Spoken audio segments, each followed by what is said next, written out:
Hello friends, welcome back to my channel. कैसे हैं आप सब? तो आपका स्वागत है हमारे चैनल पर। तो आज हम पढ़ने वाले हैं present indefinite tense. Present indefinite tense के कैसे होते हैं, उनकी पहचान क्या होती है।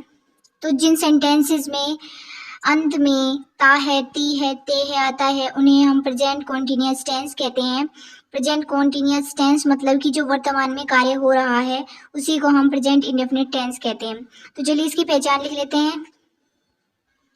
तो देख सकते हो आप, मैंने यहाँ पे पहचान लिख दी है। जिन वाक्यों के अंत में ता है, ती है, ते है, ये ते है, ते है आदि शब्द आते हैं, उन्हें प्रेजेंट इंडेफिनिट टेंस कहते हैं।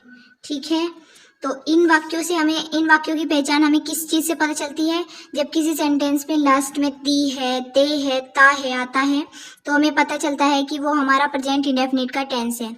तो चलिए इसका रूल लिख लेते हैं। तो सबसे पहले इसका रूल लिखते हैं हम। रूल क्या होता है? रूल 1, सबसे पहले सब्जेक्ट प्लस एस या ईएस प्लस वर्ब की फर्स्ट फॉर्म प्लस ऑब्जेक्ट। तो हम एक एग्जांपल लिख लेते हैं। तो यहाँ पे सब्जेक्ट होता है हमारा कर्ता, जो कार्य कर रहा है, और एस या ईएस हमें सब्जेक्ट को देकर ही लगता है। अगर हमारा सब्जेक्ट सिंगुलर है तो एस या एस का यूज़ होता है, अगर प्लूरल है तो एस और एस का यूज़ नहीं होता है। और उसके बाद वर्ब की फर्स्ट फॉर्म आती है और ऑब्जेक्ट आता है। तो जैसे कि राम खाना खाता है, तो राम खाना खाता है, इसमें खाता है तो ता आ गया ना लास्ट में, हमें पता चल गया ये हमारा प्रेजेंट इंडेफिनिट टेंस है क्योंकि इसमें ता है आ चुका है। तो अब हम इसे रूल्स के हिसाब से बनाएंगे। तो यहाँ पे राम है, तो राम हमारा क्या है? इसमें राम इसमें हमारा सब्जेक्ट है। तो राम इसमें हमारा सब्जेक्ट है, तो राम की जगह हम क्या लिखेंगे? सब्जेक्ट लिखेंगे। अब ये सिंगुलर है या प्लूरल है? तो राम हमारा सिंगुलर है या प्लूरल है? तो राम हमारा एक नाम है, सिंगुलर है। अगर कोई और होता, कोई भी नाम हो तो वो सिंगुलर ही माना जाएगा। ठीक है, तो यहाँ पे राम हमारा क्या है? राम हमारा सिंगुलर है, तो यहाँ पे हम सब्जेक्ट लिख देंगे राम। उसके बाद एस या ईएस, एस या ईएस जब लगता है जब सब्जेक्ट सिंगुलर होता है, तो हमारा राम सिंगुलर है। लेकिन एस और ईएस सब्जेक्ट के साथ नहीं, वर्ब के साथ लगता है। वर्ब क्या है? खाता की ईट, तो हम यहाँ लिखेंगे ईट। अब क्योंकि सिंगुलर है तो एस या ईएस में से लगेगा एस। ये कुछ इंपॉर्टेंट वर्ड्स होते हैं जिनके पीछे एस या ईएस लगता है, तो वो आपको हम बाद में एंड में बताएंगे वीडियो के। तो यहाँ पे ईट्स लग गया। अब खाना की क्या होती है? ईट, सॉरी फूड, तब लिखेंगे फूड। तो राम ईट्स फूड। आया समझ में? चलिए एक और एग्जाम्पल ले लेते हैं। जैसे कि अब हम प्लूरल का लेते हैं। मैं घर जाता हूँ, तो यहाँ पे मैं क्या है? आप बोलोगे मैं तो एक ही होता है, लेकिन इसका यूज इसमें सिंगुलर सब्जेक्ट होता है, सिंगुलर वर्ब लगती है। ठीक है, सिंगुलर होता है एक तरह से। तो हम यहाँ लिखेंगे आई। जाता की क्या होती है? जाता की वर्ब की फर्स्ट फॉर्म लगेगी जाता, क्योंकि ये प्लूरल, इसमें प्लूरल यूज होता है, प्लूरल वर्ब का यूज होता है। तो यहाँ पे जाता की लगेगी गो। अगर सिंगुलर होता तो इसमें ऐसे ही यस लगता है, लेकिन यहाँ पे प्लूरल है तो इसमें सिर्फ गो लगेगा। अब होम, तो यहाँ पे होम, सो आई गो होम। आप यहाँ पे दा भी लगा सकते हैं, यहाँ पे भी आप दा लगा सकते हैं, लेकिन हमने आपको रूल के हिसाब से बताया, तो यहाँ पे दा लगेगा, कोई बात नहीं, आप लगा सकते हो। नेक्स्ट थर्ड सेंटेंस, जैसे कि मैं लेती हूँ राधा सोती है। राधा सोती है तो राधा सो रही है, तो राधा क्या है? सिंगुलर है। तो राधा, क्योंकि राधा सिंगुलर है तो इसमें हमें क्या लगाना है? इसमें ऐसे ही एस लगेगा, तो यहाँ पे राधा में ऐसे ही एस लगेगा, तो हमने लगा दिया स्लीप्स। ठीक है, तो कुछ इस तरह से सेंटेंस है। आपको अगर और प्रैक्टिस के लिए सेंटेंस चाहिए तो हम आपको दे देंगे वीडियो के एंड में। अब देखते हैं नेगेटिव सेंटेंस। नेगेटिव टेंस कौन से होते हैं? तो नेगेटिव टेंस में सिर्फ सेम यही रूल होता है, लेकिन उसमें नहीं आ जाता है। देखिए हम एक एग्जाम्पल के थ्रू समझते हैं। जैसे कि यहाँ पे हमें दिया था राम खाना खाता है, तो मैं लिखेंगे राम खाना नहीं खाता है। तो यहाँ पे सिर्फ नहीं आ गया, तो ये बन गया हमारा नेगेटिव सेंटेंस, नेगेटिव टेंस। तो जो प्रेजेंट इंडेफिनिट की टेंस है उसमें ये तो पॉजिटिव सेंटेंस हो गए और ये नेगेटिव सेंटेंस हो गए, नेगेटिव टेंस हो गए। तो इसमें सिर्फ नहीं का फर्क होता है। इसका रूल इससे थोड़ा अलग होता है। रूल होता है, यहाँ पे हम रूल लिख लेते हैं। रूल क्या है इसका? तो सबसे पहले सब्जेक्ट एज इट इज, उसके बाद एस एस का इसमें कोई रोल नहीं होता। सिंगुलर हो प्लूरल हो उसके लिए यहाँ पे लगेगा डू या डज, ठीक है। उसके लिए यहाँ पे डू या डज का यूज होगा, प्लस वर्ब की फर्स्ट फॉर्म प्लस ऑब्जेक्ट, यही रहेगा सिंपल। तो सब्जेक्ट हमारा राम है तो यहाँ लिखेंगे राम। अब क्योंकि राम सिंगुलर है, अगर सिंगुलर होगा तो डज का यूज होगा, प्लूरल होगा तो डू का यूज होगा। तो यहाँ पे राम सिंगुलर है तो यहाँ पे डज का प्रयोग होगा, तो यहाँ लिखेंगे डज, राम डज।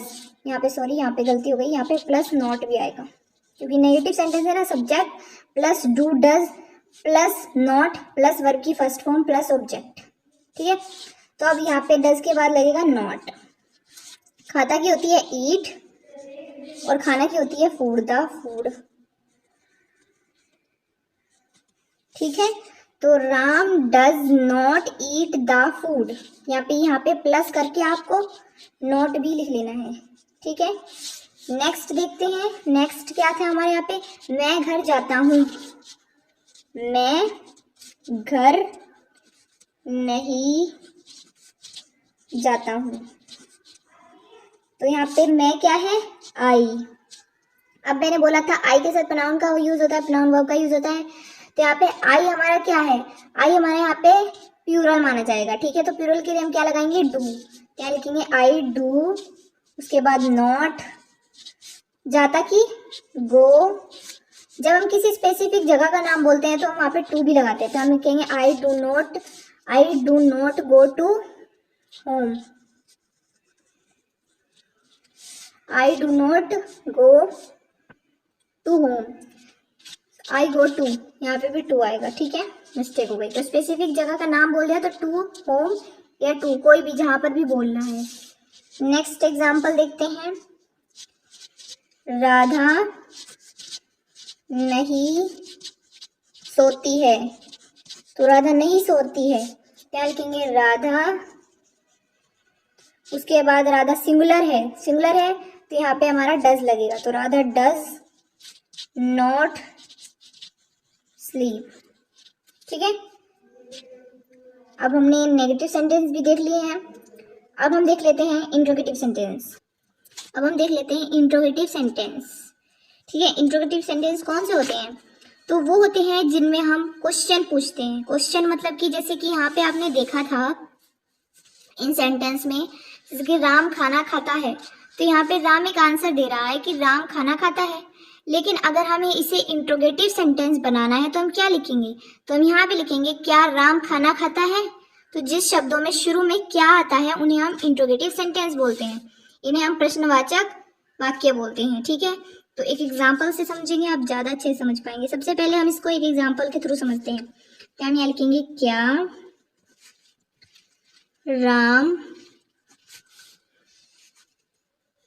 खाना खाता है। तो यहाँ पे राम देखो, अब इसका रूल अलग है, तो इसका रूल लिख लेते हैं यहाँ पे। सबसे पहले रूल आप सभी का याद रखेंगे क्योंकि रूल से ही आपको बेसिक आपके क्लियर होंगे।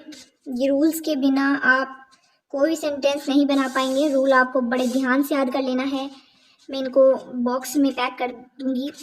तो अब यहाँ पे आप देखो रूल 3, तो इसमें क्या लगता है सबसे पहले? तो सबसे पहले हमारा लगेगा हेल्पिंग वर्ब, डू या डज, उसके बाद सब्जेक्ट, उसके बाद वर्ब की फर्स्ट फॉर्म और उसके बाद ऑब्जेक्ट। तो यही हमारा रूल है, ठीक है। इस रूल को आपको याद रख लेना है, ठीक है।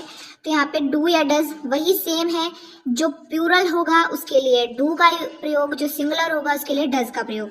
तो क्या राम खाना खाता है, तो क्या राम खाना खाता है, इसमें राम क्या है हमारा सिंगुलर है तो इसके लिए डज का यूज होगा। तो शुरू में हम लगाएंगे डज, उसके बाद राम, यानी कि सब्जेक्ट हमारा क्या है, राम है, तो हम यहाँ लिखेंगे राम। तो डज राम, उसके बाद वर्ब की फर्स्ट फॉर्म, वर्ब की फर्स्ट फॉर्म क्या है, खाता की ईट, क्या लिखेंगे ईट। ऑब्जेक्ट क्या है हमारा खाना, द फूड।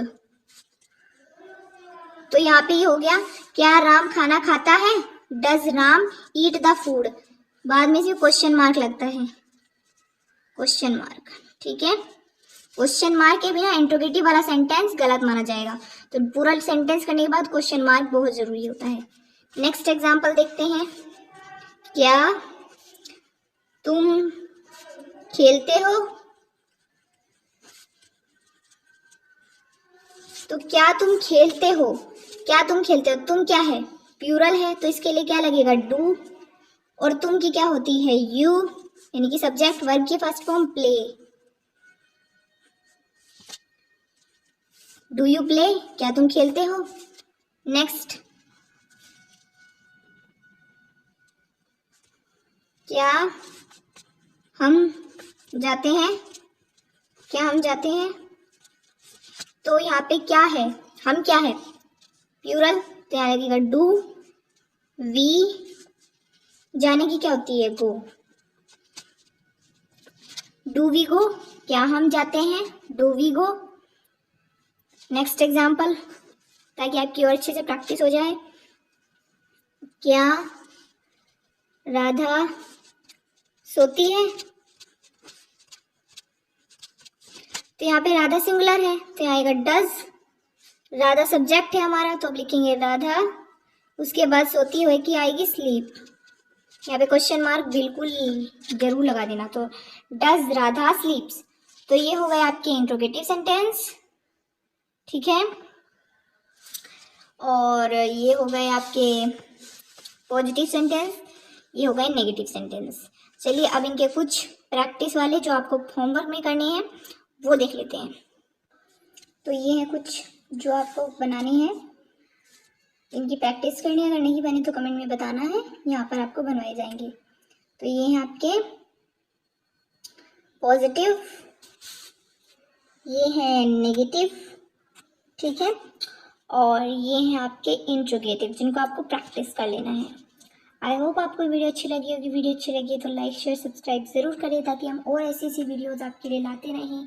इस चैनल पर आपको इंग्लिश के हर टॉपिक पर वीडियो मिलने वाली है, तो चैनल को सब्सक्राइब कर लीजिए ताकि हम और ज़्यादा अच्छी वीडियोज़ ला सकें और आप इस चैनल से खूब पढ़ के मन लगा के पढ़ाई कर सकें। Thank you, thanks for watching.